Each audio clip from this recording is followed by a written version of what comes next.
כן, ממשיכים בתקדים פרשת העוברים. האם באמת מדובר בתקדים משפטי? הדילמות שעומדות בפני השופטים שפוסקים בסוגיה כל כך רגישה, בית משפט השלום ולאחר מכן בית המשפט המחוזי שהופך את ההחלטה, ובקרוב כנראה גם בית המשפט העליון.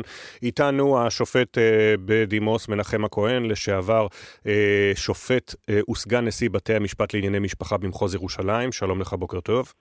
בוקר טוב. ועורכת הדין יעל גיל, עורכת דין לענייני משפחה וגירושין. שלום לך, בוקר טוב. בוקר אור.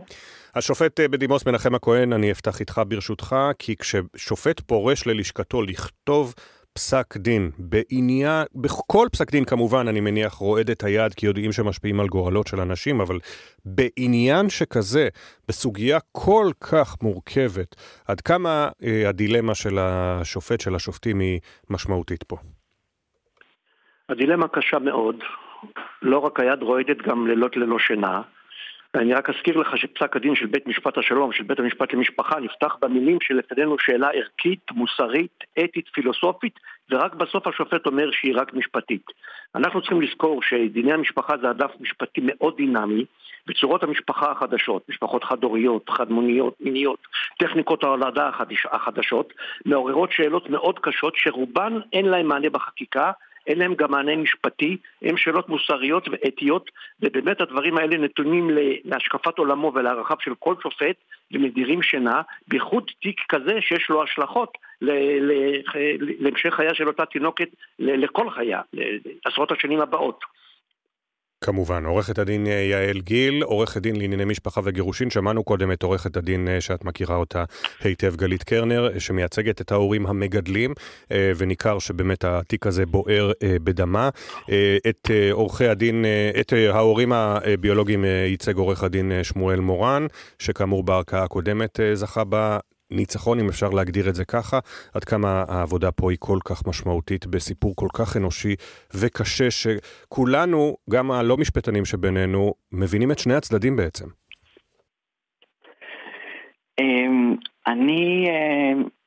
יש לי בהחלט סימפתיה להורים הגנטיים, אבל אני רואה לפני כל דבר בעיסוק שלי כעורכת דין את טובת הילדה.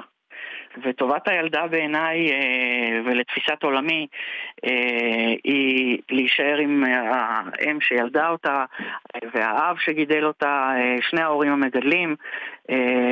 הילדה יצרה התקשרות בסיסית והתקשרות בעצם מעבר לבסיסית היא איתם, וילדה שסבלה סבל כל כך נורא מרחם, ניתוחים וניתוחים בהמשך וטראומות, לקחת וליצור לה איזושהי טראומה נוספת ולהעביר אותה למשפחה אחרת שהיא לא מכירה אותה, שלא גידלה אותה, שלא מודעת בשלב הזה לכל הצרכים שלה ולכל הסבל הנורא שלה.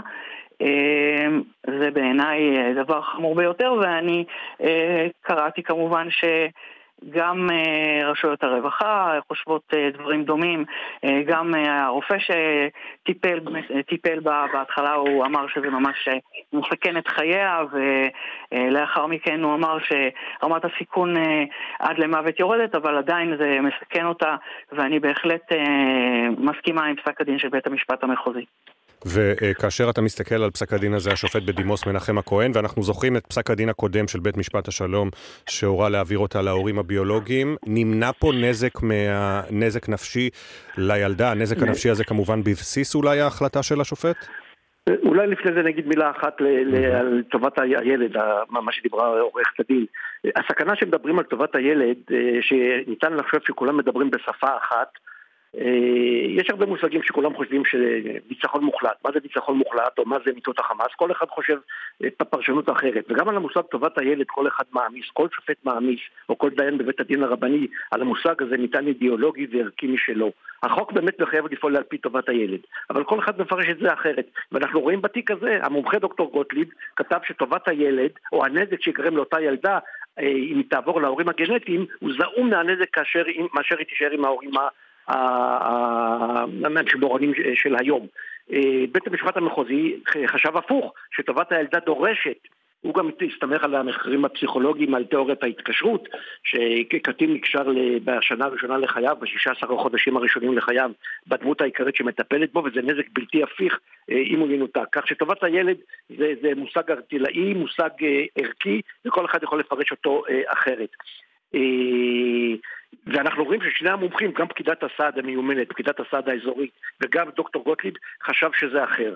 לעניין פסק הדין למעשה של בית המשפט המחוזי, ערכאת הערעור הפכה את כל ההנחות ואת כל הקביעות, גם המשפטיות, גם העובדתיות, גם הפסיכולוגיות של בית המשפט למשפחה.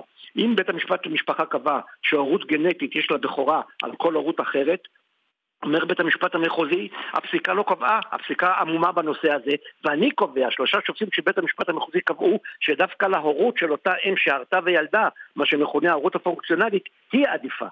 אם בית המשפט חשב שטובת השלום, חשב שטובת הילדה להעביר אותו להורים הגנטיים, הוא חשב הפוך. כלומר, יש פה למעשה פסק דין שהופך את כל הקביעות של הערכאה של למטה, של בית המשפט למשפחה, שנתן את פסק הדין הראשון. וכאשר אנחנו מדברים, עורכת הדין יעל גיל, על תקדימים משפטיים, מה יילקח מהתיק הזה?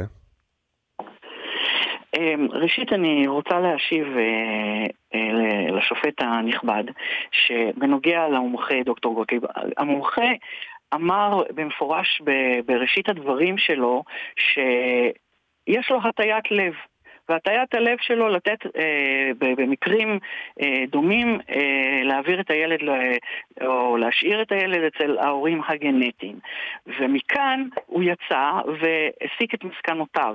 זאת אומרת, יש פה ממש הטיה ולא התמקדות במשהו שהוא חד משמעית טובת הילד, על פי לא תיאוריות מופרכות או הטיות לב, אלא חוקרים בתחום ההתפתחותי במשך 50 השנים האחרונות עוסקים במחקרים ובכתיבת מאמרים שמדברים על החשיבות העצומה של הנושא הזה, של ההתקשרות של הילד להורים שלו, ומשהו שברגע שהילד ינותק מהוריו בשלב מוקדם יותר, והשתמשנו בזה הרי גם לנושא של ניתוק ילד מאבות בעבר, שהרי הורות משותפת היא משהו של השנים האחרונות, עלולה להפוך את הילד לילד בסיכון. ולכן יש פה חשיבות כל כך גדולה לנושא של תיאוריית ההתקשרות של בולבי וכו'. סליחה, אני לא אמרתי חוות הדעת של גוטליב הנכונה ובה אני מצדד. להפך, כל מה שאת אומרת מראה שאני צדקתי, שזה מושג ערכי סובייקטיבי שכל אחד מעמיס עליו את הרחב שלו. לא, יש פה, זה לא משהו זה לא עניין של רק ערכים. מדובר פה בתיאוריה, במחקרים ארוכי שנים של פסיכולוגים מכל העולם שמדברים על תיאוריית ההתקשרות ומדברים על החשיבות של זה לטובת הילד. דוקטור גוטליב אמר את שאמר, אבל הוא לא התבסס בעצם, וגם נכתב כך בפסק הדין, הוא לא התבסס על שום תיאוריה, הוא התבסס על נבואות או על תפיסה או על איזושהי נטיית לב שלו, ועל דברים כאלה לא מתבססים כאשר מדברים על טובת הילד. טובת הילד לשיטתך זה ערך מוחלט, זה רצפט שניתן לפעול לפיו, זה רשימת מכולת שכל בית משפט יפסוק אותו דבר. תראי, זה לא עניין של רשימת מכולת, זה עניין של דברים מוכחים וברורים שנחקרו במשך עשרות שנים על ידי מיטב החוקרים בעולם, זה לא רשימת מכולת. ברור שצריך לבדוק כל ילד לגופו, וברור שיש מצבים, אם נגיד אני דוגלת בנושא של הורות משותפת, ברור שיש מצבים שההורות משותפת היא לא טובה והיא לא מתאימה, כמו הורה, כאשר יש הורה מנקר לדוגמה, או זה ברור שאין פה איזשהו משהו שהוא חד משמעי ורשימות מכולת. יש פה עניין חשוב שצריך לבדוק כל ילד לגופו, ובמקרה הספציפי הזה יש פה ילדה שעברה טראומות קשות, פיזיות, שהשליחו גם על מצבה הנפשי.